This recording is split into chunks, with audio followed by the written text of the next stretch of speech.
today we are going to start with a new topic which is marginal opportunity cost. Last time हमने opportunity cost किया था, आज हम marginal opportunity cost करने जा रहे हैं, या फिर इसको हम मार्जिनल रेट ऑफ ट्रांसफॉर्मेशन में बोलते हैं. तो आइए शुरू करते हैं. The marginal rate of transformation is the number of units of one product that can be increased by reducing the quantity of another product. It is also considered as the opportunity cost for generating an extra unit of output. जो marginal rate of transformation है, इसका मतलब क्या है कि number of units किसी एक product को बढ़ाने के लिए हमें दूसरे प्रोडक्ट के नंबर ऑफ़ यूनिट्स कम करने पड़ेंगे. एग्जाम्पल देते हैं, जैसे संडे है और आपने अपनी मम्मी को कहा कि मम्मी आप ना एक पैकेट मैगी बना लो और 2 सैंडविच बना लो. तो इतने में आपका दोस्त आया, तो आपका दोस्त पूछता आपसे कि क्या बन रहा है खाने में.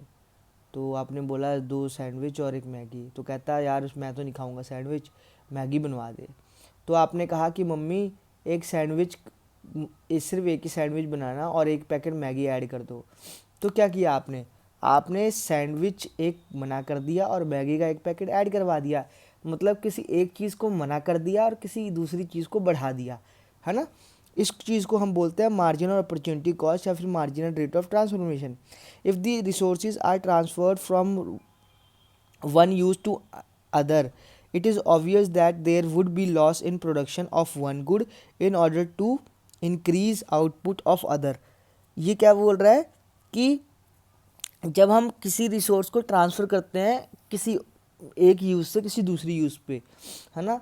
मतलब हमने सैंडविच को मना किया था और मैगी को हाँ बोला था कि हाँ मैगी बना दो 1 और पैकेट. तो कुछ प्रोडक्शन का जो लॉस होता है वो दूसरे प्रोडक्शन को इंक्रीज़ करने में मदद करता है. मतलब अब जो टाइम एक और सैंडविच बनाने में लगता है वही टाइम मैगी बनाने में 1 और पैकेट में लग जाएगा. समझ गया. तो this loss in marginal opportunity cost will which is technically termed as marginal rate of transformation. तो वो जो मार्जिनल प्रोडक्टिविटी अपॉर्चुनिटी कॉस्ट का लॉस हुआ है उस चीज़ को हम बोलते हैं मार्जिनल रेट ऑफ ट्रांसफॉर्मेशन.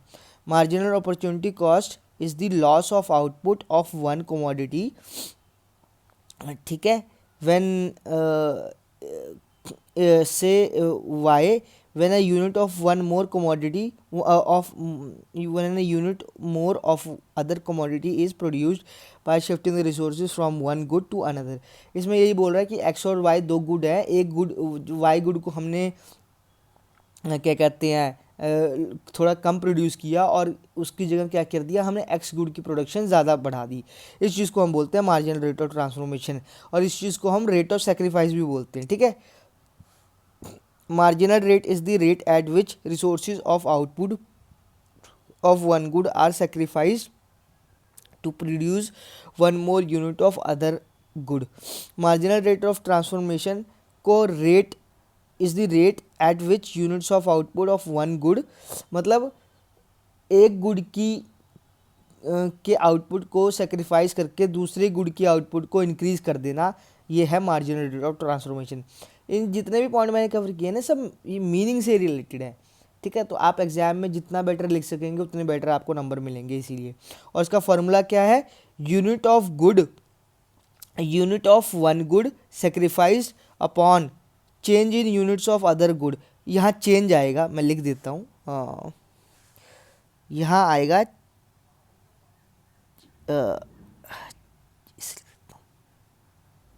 ठीक है. यहाँ भी चेंज आएगा. ट्राइंगल का मतलब होता है चेंज. ठीक है. हाँ.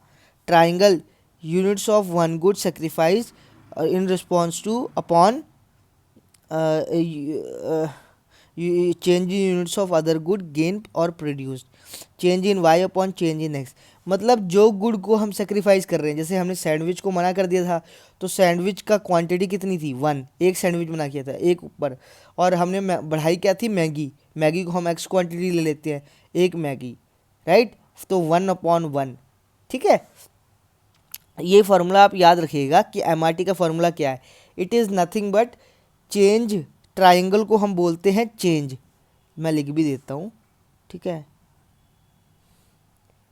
ठीक है. ठीक है. ट्राइंगल का मतलब होता है चेंज. आई होप आपको ये समझ आ रहा होगा क्योंकि यहाँ थोड़ा लिखना मुश्किल है इसके ऊपर, ठीक है। तो इसका मतलब होता है चेंज, राइट। ट्राइंगल का मतलब होता है चेंज। तो units of one good sacrifice, मतलब चेंज कितना आया कि यूनिट में एक का ही चेंज आया था क्योंकि हमने एक ही सैंडविच बना की थी। और कितने पैकेट हमने गेन किए, मतलब कितने गुड्स हमने और प्रोड्यूस किए। तो एक और मैगी का पैकेट बोला था, है ना, तो एक आया, तो ये आएगा 1/1, ठीक है। बस ये आप ये फार्मूला याद रखना एग्जाम में, ताकि टीचर्स आपको ढंग से इवेलुएट कर सके, ठीक है। तो आइए शुरू करते हैं